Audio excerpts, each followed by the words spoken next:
sweetie, what's up? Thank you.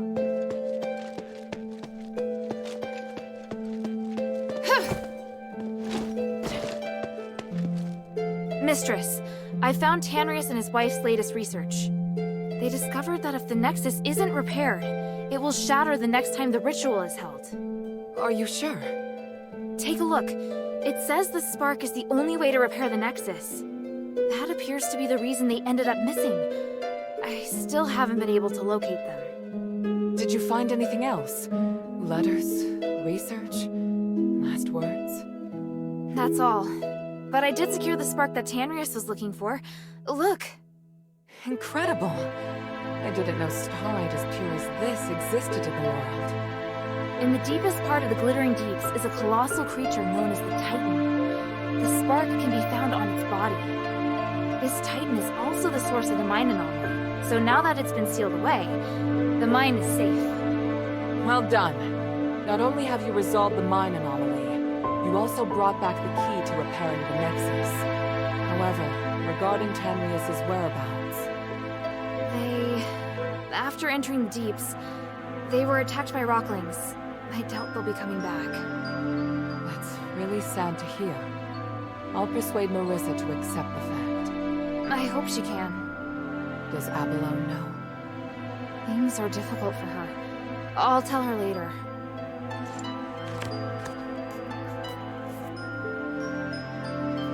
Please speak. You seem surprised to hear that the Nexus might shatter. How serious will it be if it does? The Nexus is a symbol of the spirit of Aphis. It's also the source of our magic. You could say that all of Aphis's glorious achievements are founded on the research and application of the Nexus. Without it, there'd have been no progress. Our lives could have turned out even more primitive and barbaric than those in Anbari. To lift the curse, we must run the risk of shattering the Nexus. But if the curse isn't lifted, then Aphis is doomed. But please, keep this between us. If the other factions knew, they would never allow it. So, we must carefully consider the consequences. Tanrius did leave us a way to repair the Nexus. Is something else worrying you? I just hope everything goes smoothly. There's something else. Have you heard of Petrius's Freethinker scholars? Yes, but there are only a handful of them. I thought they might even be just a legend. Well, I came across them in the Deeps. One of them told me that Tanrius was their founder. What? You mean they actually exist? Yes, and they're unwilling to do anything that would harm life. They're directly opposed to Petrius's approach to research. That goes along with what I'd heard. It's remarkable. How did he manage to persuade them? What? Hilda, I'm very interested in the knowledge that the scholars possess. I'd really like to talk to them. Perhaps I could send Bion to meet with them, if they're willing. Sounds good. Is there anything I can do? If you have time, you could ask if they'd be willing to meet. Outside the shelter, naturally. So, just meet with you? Yes. There's one more thing. Minerva, I saw Father. I see. Are you all right? Aren't you worried I might go after him? I am. But you chose to come back and tell me. That shows me you're not planning to betray our agreement. And for that, I am grateful. As my commander, he ordered me back to Anbari. He says a soldier shouldn't be doing what I'm doing. I don't know what I should do. I want to stay here, of course. But if I stay too long, I'd be disobeying an order. If I wait until this is over, I could be severely punished. You've had plenty of opportunities to return, and I haven't stopped you. So, why are you still here? Because if I leave Aphis like this, I know I'll regret it. And why not be a hero? Not everyone has the chance to stand on such a glorious stage. However, I understand that you're struggling. There are times when I question myself, too. We all face choices. The important thing is that we don't have any regrets. Thank you. Hilda? Time is of the essence.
Something you wish to tell me, child?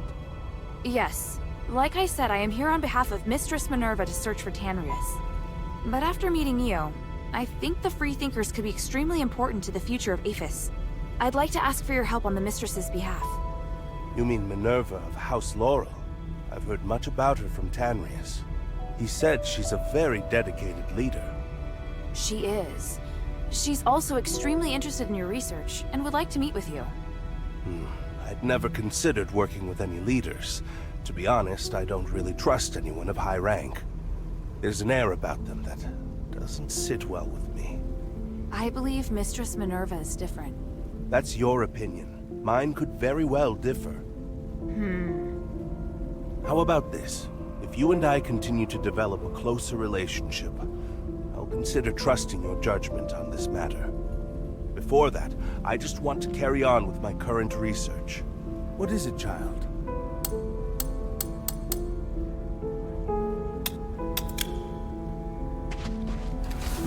What do you want to ask?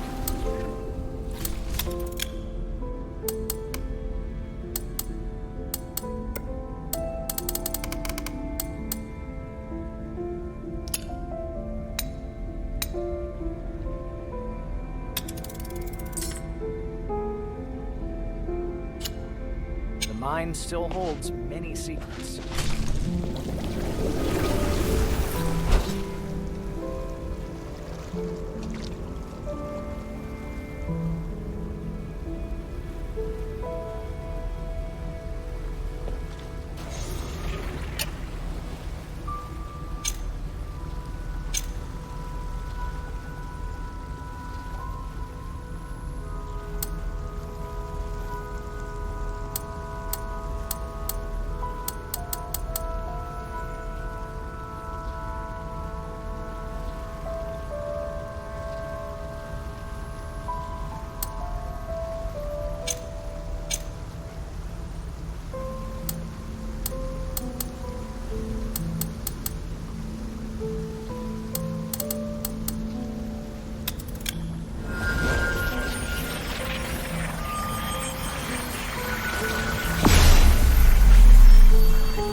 There they are.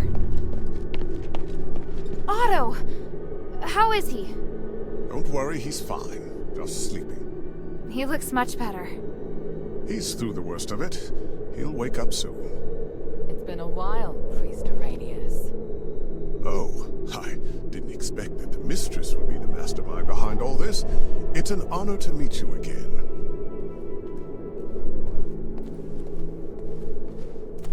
You appear as alluring as a rose blooming in the sun. Asterigos has obviously not diminished your beauty one bit. No need for niceties. Let's get straight to the point. You've always been loyal to him. What made you want to defect to the adherents? He forced me to disobey the creed of the gods, so I can no longer serve him. That's a departure from what I know of the Archon. I thought he was someone who would place more importance on power and reputation. Did he reveal his true self while he was imprisoned? Allow me to be frank. Before he left, Petrius said he was going to pay Eumenides a visit. Eumenides merging with the Nexus aroused his interest. It also inspired him. So... I understand. You're not telling me anything I couldn't have easily guessed myself. But do you know how Eumenides regained his consciousness? And why he can move freely around Aphis? You don't understand the theory behind it, but I do. I believe that this will help you in your quest against Eumenides. You know much, it seems. Bion, are you ready? Anytime. Are you using orichalcum shackles? I can sense what this man is holding in his hands. They will temporarily seal your magical powers. I hope you understand. I'm not afraid of being restrained, but I have to remind you that orichalcum shackles won't be effective against me in my current state. What of your oath to the One? Do you still uphold it? If you want us to work with you, I have some conditions. You cannot betray the adherents, and you must keep yourself to yourself. Furthermore, you must disclose to the adherents everything you know, and your movements will be monitored closely by Bion while you are in the shelter. Are you willing to swear on the honor of the One to accept these conditions in exchange for the aid of the adherents?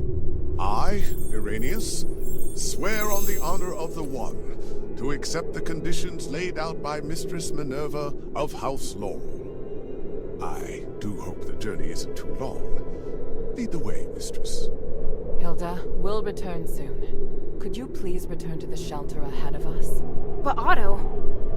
Don't worry. Bion will be in charge of bringing him back as well. Alright then.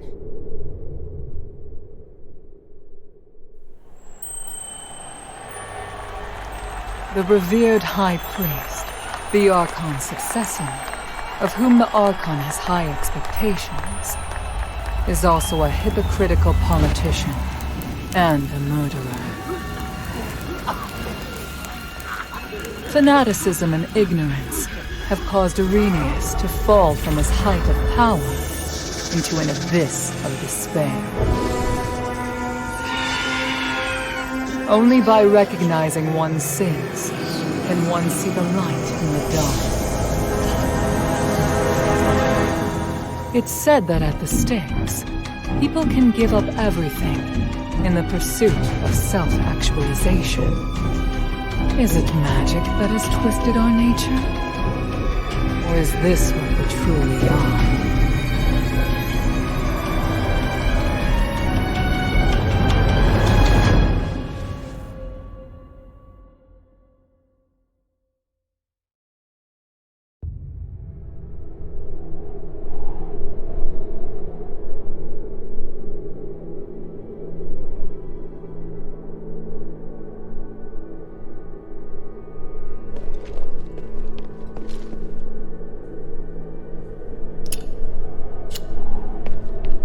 I will take care of the situation here for now.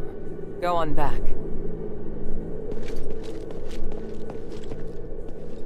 Irenaeus, you can do it. You better be able to after going through all that torture.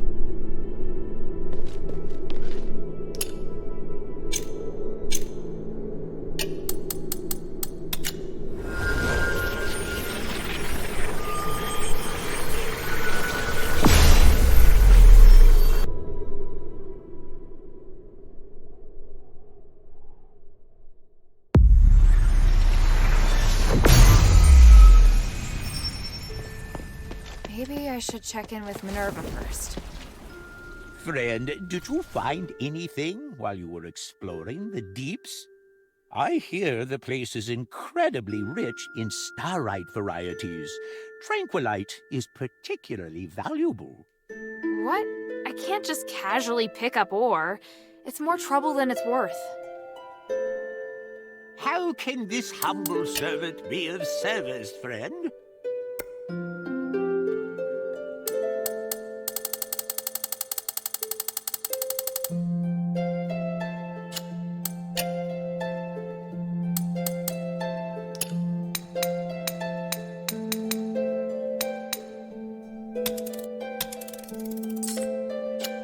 I look forward to your next visit, friend.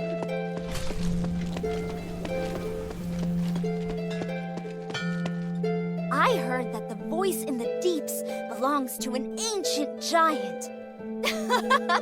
That's the craziest monster I've ever heard of. I don't think you can call him a monster.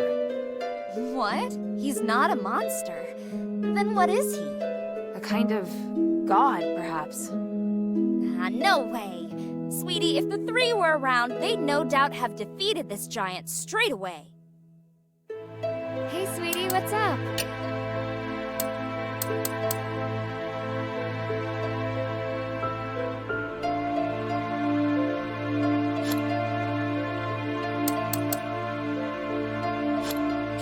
Thank you.